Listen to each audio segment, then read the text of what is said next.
জয় নিতাই জয় গৌর। আজকে আবার আমরা বেরিয়ে পড়েছি বিষ্ণুপুরের বিভিন্ন মন্দির দর্শন করব, বিভিন্ন বিগ্রহ দর্শন করব। সেই দর্শনের উদ্দেশ্যে আবার আজকে নতুন করে টোটো করে বেরিয়ে পড়েছি এক নতুন মন্দির দর্শন করব বলে।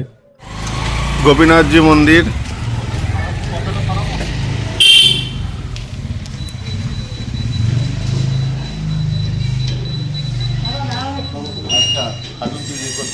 মা এখানে কিছু ইতিহাস আছে প্রসঙ্গ এই বাবা বলবে। জানি তাই এই গোপীনাথজি হচ্ছেন আচ্ছা, সেই আমরা রাজাদের আমলে। আচ্ছা বাবা, জয় গৌর। আমরা বিষ্ণুপুরে গোপীনাথ মন্দিরে এসেছি।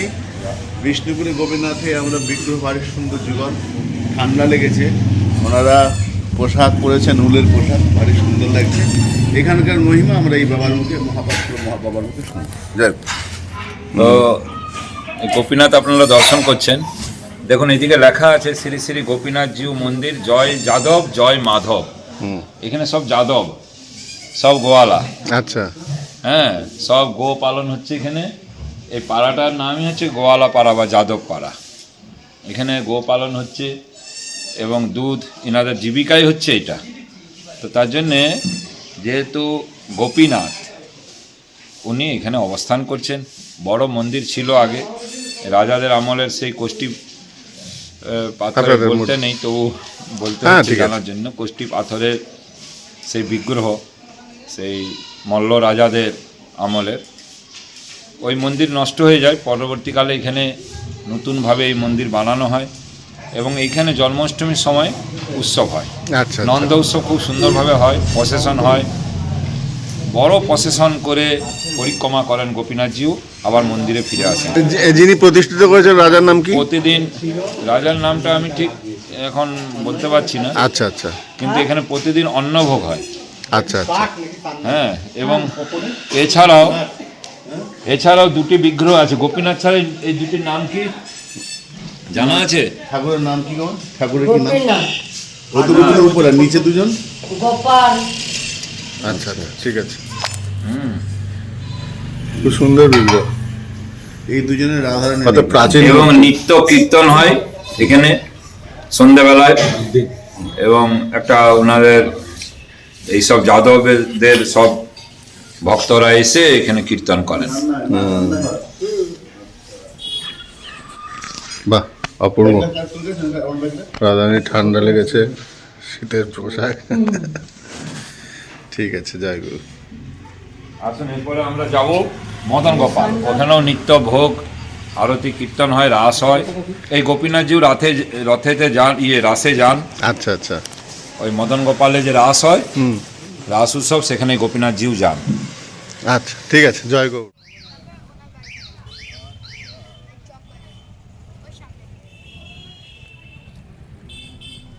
গোপীনাথজিউ মন্দির দর্শন করে এরপর আমরা যে মন্দিরটা যাব সেটা হচ্ছে রাধা মদন গোপালজিউ মন্দির। এই মদন গোপালজিউ মন্দিরে আমরা এসে উপস্থিত হয়েছি। এবার এই মন্দিরটা একটু ভালো করে দর্শন করব। ৬৫ খ্রিস্টাব্দে বীর হাম্বিরের স্ত্রী শিরোমণি দেবী। আচ্ছা, ওনার তৈরি মন্দির। হ্যাঁ, দক্ষিণ দুয়ারে এই মন্দির পঞ্চরত্ন শৈলীতে তৈরি। ঈষৎ বাঁকা চালের উপর 5টি চূড়া অবস্থিত। চূড়াটি অষ্টকোণিক ও 4 কোণে 4টি চূড়া বর্গাকার। মন্দিরের পূর্ব, পশ্চিম, দক্ষিণে আচ্ছা, কি লেখা আছে? অক্ষাংশ দক্ষিণ দুয়ারি এই মন্দির পঞ্চরত্ন শৈলীর ঈষৎ বাঁকা চালার ওপর 5টি চূড়া অবস্থিত। কেন্দ্রীয় চূড়াটি অষ্টকৌণিক ও 4 কোণে, 4টি চূড়া বর্গাকার। মন্দিরের পূর্ব, পশ্চিম ও দক্ষিণ নিখিলানযুক্ত প্রবেশপথ রয়েছে।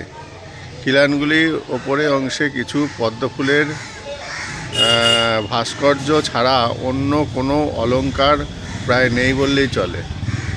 ১৬৬৫ খ্রিস্টাব্দে রাজা বীর সিংহের স্ত্রী শিরোমণি দেবী এটির নির্মাণ করেন।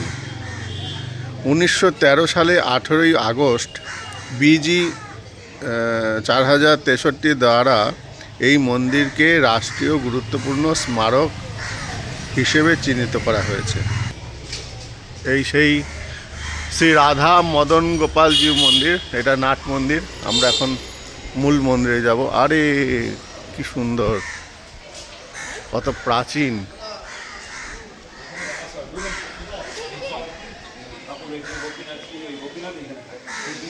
বাবা,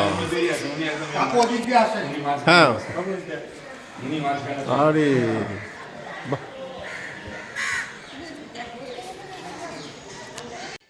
মদন গোপালজি মন্দিরে একটা জিনিস খুব সুন্দর দেখলাম, কতটা জায়গা জুড়ে এই মন্দিরটা অবস্থিত, এবং মন্দিরের স্তম্ভগুলো, মন্দিরের চূড়া ভারী সুন্দর, অপরূপ মানে দৃশ্য আমরা দেখতে পাচ্ছি মন্দিরের। এটা হচ্ছে রন্ধনশালা, গোপীনাথজির রন্ধন হয় এই জায়গায়। কত প্রাচীন মন্দির।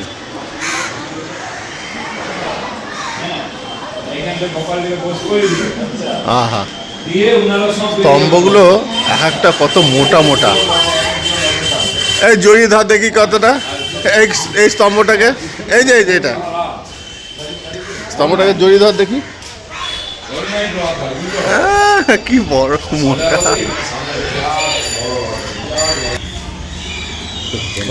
প্রাচীন মন্দির। হ্যাঁ, মদন গোপাল, তাই তো? হ্যাঁ, ঠিক আছে ঠিক আছে। মদন গোপাল, এনার নাম মদন গোপাল, আর আগের জন দেখলাম হচ্ছে গোপীনাথ, আর ওখানে মদন মোহন। ওখানে মদন মোহন, গোপীনাথ, মদন গোপাল দর্শন করলেন। এরপরে লালজিউ, কৃষ্ণরায়ের আর গোবিন্দ দর্শন করাবো। একটা মন্দিরেই ওনারা তিনজন আছেন। আচ্ছা, মদন গোপাল এই পাশের জন কাকু, ছোট ঠাকুরানি, মেজ ঠাকুরানি। আসলে সব এক একটা মন্দিরে রাজার ঘরেতেই কত কিছু হয়। বাঁকুড়ার রাজবাড়ির সব মন্দির, গেটগুলো দেখো কত ছোট ছোট। এখানে পুরোহিতদের যাবার জায়গা,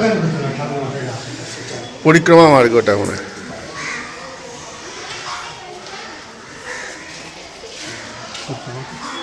বাবু,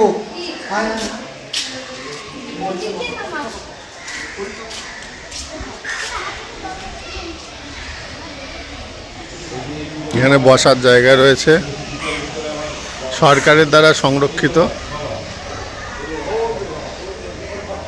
পেছনেই বাজার রয়েছে।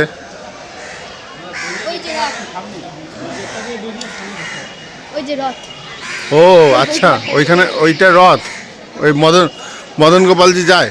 হ্যাঁ, ওই ঘরটা।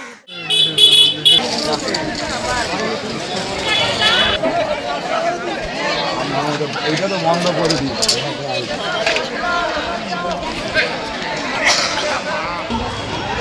আচ্ছা আচ্ছা, এটা হচ্ছে বিষ্ণুপুরটা হচ্ছে 11 পাড়া, 8 পাড়া আর 22 পাড়ায় বিভক্ত। ও 22 পাড়া মানে হচ্ছে একটা হচ্ছে ডান পা, মানে 11টা চিহ্ন আছে, আচ্ছা 11 পা। আচ্ছা, আর বাঁ পায়ে মনে হয় 8টা চিহ্ন আছে না রাধারানীর? আমি যাই না। হ্যাঁ, তো এরকম পায়ের চিহ্ন অনুযায়ী এই বিষ্ণুপুরটাকে ভাগ করা ছিল। ও আচ্ছা আচ্ছা আর 22 পাড়া মানে কৃষ্ণের একটি চরণ, রাধারানীর একটি চরণ। আচ্ছা আচ্ছা, ওই জন্য এই নিয়ে 22 পাড়া, ওইটা হচ্ছে মদন মোহন, ওইটা আচ্ছা, আমাদের আচ্ছা পাড়া। আচ্ছা এটা হচ্ছে 11 পাড়া, আচ্ছা। আর 8 পাড়া হচ্ছে মদন গোপাল।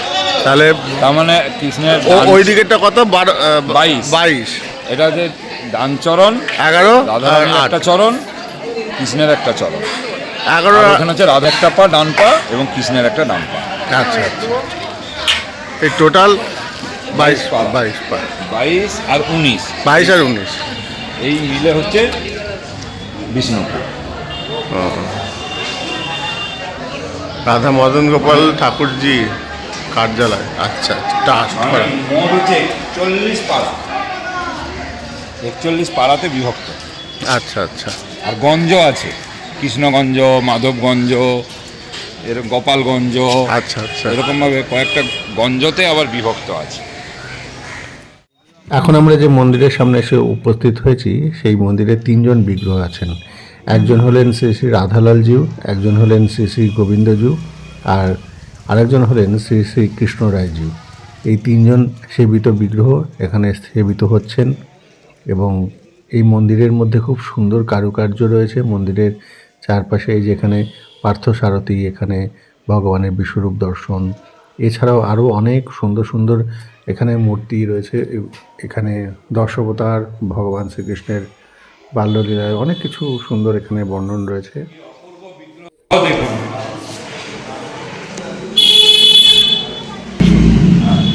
হচ্ছে লালজিউ। আচ্ছা, কোনটা লালজিউ? ইনি লালজিউ? হ্যাঁ। লালজিউ।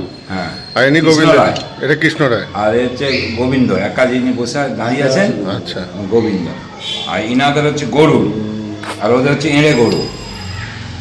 এই যে গরুর মহারাজ, ইনাদের হচ্ছে গরু, রথে গরুর যাবে। এদিকে নিতাই গরু। এরা বলে ওই আমাদের গরুরটা, আর ওরা বলে এই আমাদের এঁড়ে গরু। মানে ইয়ে হয়, রেসারেসি হয়, তারা কত ভালো করবে। এই 8 পাড়া আর 11 পাড়া। আচ্ছা, এনার নামটা কি বললে? এনার নাম? হ্যাঁ, এই বাপ বাঁ দিকে যিনি রয়েছে ওনার নামটা কি? ইনি হচ্ছেন লালজিউ, আর ইনি হচ্ছেন? কৃষ্ণ রায়। আচ্ছা, আর নিচে? নিচে হচ্ছে গোবিন্দ। সিঙ্গেল যিনি গোবিন্দ। ও সিঙ্গেল। আচ্ছা আর এই বিগ্রহ কোথাও এসছেন জানি না, নাম জানি না। আচ্ছা, আচ্ছা। এই সামনের জলা বিগ্রহটির নাম জানেন? নিশ্চয়ানন্দ সরস্বতী এসেছিল। গোবিন্দ না, আর এই যে সামনে যে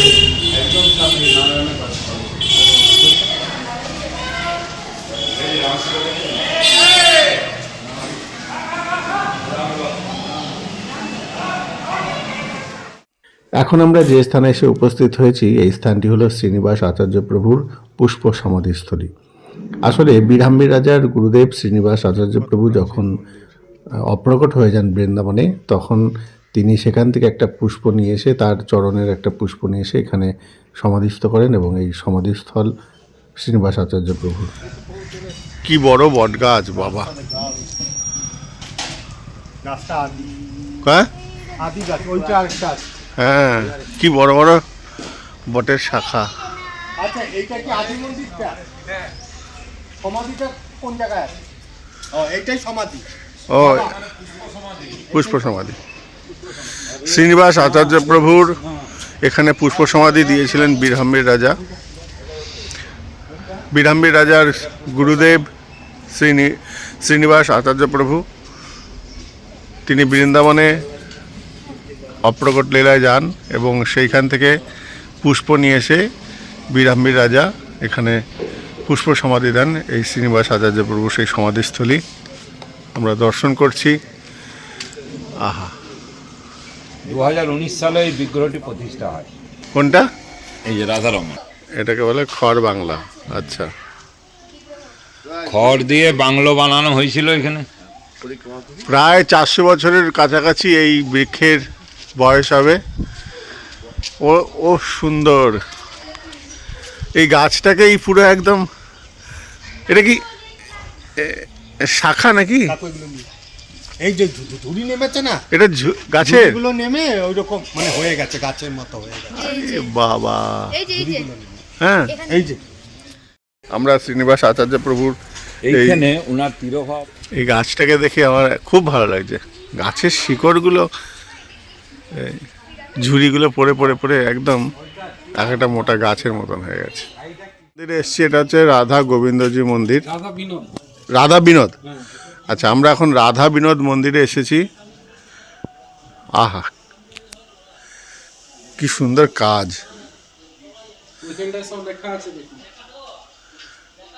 বিগ্রহকে এখন অন্ধকারে দর্শন করা যাচ্ছে না, দেখি ভেতরে একবার যাই।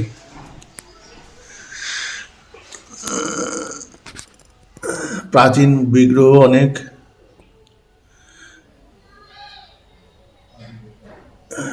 প্রচুর প্রাচীন বিগ্রহ।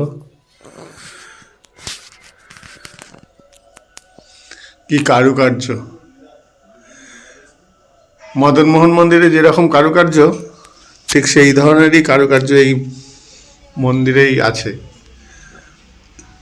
বীরাম্বীর রাজার বংশধরেরা পরবর্তীকালে এখানে একটা কি ভাষায় লেখা আছে না, এটা কোন ভাষায়, এটা কোনো লিপি করা হয়েছে। মাটির উপর লিখে তারপর সেটাকে ঠান্ডা মানে গরম লাগবে না, না, গরম লাগবে না, ঠান্ডা লাগবে না। কপাল ঘটে প্রাণধন হয়। উঠেছেন ঠাকুর? এটার সাইজগুলো এইটুকু এইটুকু। প্রাচীন বিগ্রহ কিন্তু হ্যাঁ কারুকার্যগুলো এবার দেখুন, উফ কত হ্যাঁ সময় নিয়ে কাজ থার্মোকলে করা। এনেছি তো। এখানে একটা শিল্প 150 পিস আছে। তাহলে আরো 100 নিয়ে সম্ভবত আসছি। রামচন্দ্রের তীর নিয়ে রয়েছে। হ্যাঁ, ওইটা তো কাজে লাগবে না, বেশি থালাগুলো বেশি এনেছি।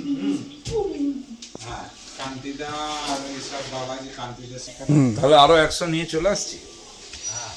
দেখি কি লেখা আছে। হ্যাঁ, 100 নিয়ে আসছি আর ওই থালাগুলো এখানে কি লেখা আছে দেখি। এই স্মরণকটিকে প্রাচীন এই স্মারকটিকে প্রাচীন স্মারক ও পুরাতাত্ত্বিক স্থল এবং অবশেষে আইন 1958 তথা সংশোধিত ও অনুমোদিত আইন 2010 অনুযায়ী কেন করবে? ওটা তো বেশ থালার মতন রাষ্ট্রের খাবে। মহত্বপূর্ণ স্মারক হিসাবে ঘোষণা করা হয়েছে। যে কেহ এর ধ্বংসসাধন, অপসারণ, ক্ষতি ও পরিবর্তন, বিকৃতি বা বিপন্ন সাধন করে তবে ঠিক আছে। উপরোক্ত আইন অনুসারে তার 2 বৎসর কারাবার আচ্ছা। এবং 1 লক্ষ টাকা জরিমানা হবে। এই যে মন্দিরটা আমরা দর্শন করছি, এই মন্দিরটা সংরক্ষিত সরকারের দ্বারা, তাহলে কিছু কেননা কেনা আছে, তাহলে একবার থার্মোকল এই বিরল বা এই ধরনের মন্দির এখন প্রায় লুপ্ত প্রায়, তাই এটা বেশ খেতেও লোক পারবে। ও তাহলে ওগুলো এইসব প্রাচীন মন্দির এখন আর দেখাই যাবে না। এগুলো বাঁকুড়া ডিস্ট্রিক্টে এখনো সংরক্ষিত রয়েছে সরকারের দ্বারা। এখানে কত সুন্দর শিল্পকলা রয়েছে।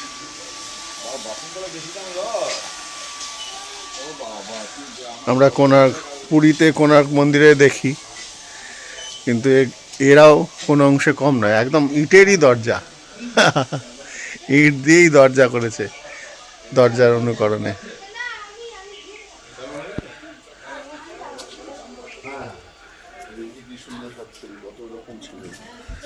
হ্যাঁ, নিচে হাতি। আজকের দর্শন এই পর্যন্ত। জয় নিতাই, জয় গুরু, ভালো থাকবেন।